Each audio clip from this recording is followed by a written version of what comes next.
আজকে পালং শাক ভাজি করব। তো যেহেতু আমি জব করি, প্রতিদিন সকালে ঘুম থেকে উঠেই সংসারের সমস্ত কাজ শেষ করে বাসা গুছিয়ে হলো তারপরে রান্না করতে যাই। তো আজকে পালং শাক ভাজি করব। পালং শাক আমি মাঝে মধ্যে এত কুচি করি না, তো দেখা যায় যে মাঝে মধ্যে এমনি মোটা মোটা করে রেখেই আমি আর কি ভাজি করি। তবে মন চাচ্ছিল যে খুব কুচি করে আজকে ভাজি করে খাবো। তো এই জন্য সকালবেলায় পাতিলে আর কি পালং শাকটা পানি দিয়ে সিদ্ধ বসিয়ে দিলাম। আপনার পালং শাক যে কোনো শাকই সিদ্ধ করেও আপনি ভাজি করতে পারেন, আবার সরাসরি তেলের সাথে দিলে সেটা আবার একটু হালকা সিদ্ধ হয়, ওটা অবশ্য স্বাস্থ্যের জন্য বেশি ভালো। আমরা তো বাঙালিরা আসলে তেল জাতীয় পোড়া যেগুলো স্বাস্থ্যের জন্য খারাপ সেই টাইপের খাবারই বেশি পছন্দ করি।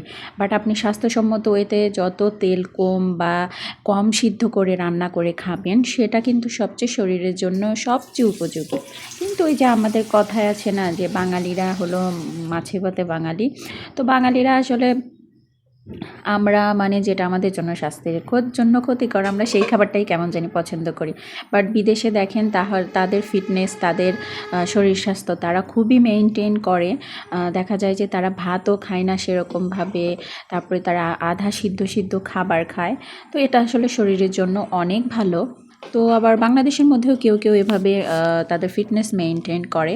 তো যাই হোক, এক কথার মাঝে অন্য কথায় চলে গিয়েছিলাম। তো এখানে এই শাকটা প্রায় সিদ্ধ হয়ে এসেছিল। তো তখন সিদ্ধ হয়ে আসার পরে আমি এখন কিছুক্ষণ পরে আর কি তেলে দিয়ে নিব। তো আজকে এতটুকুই।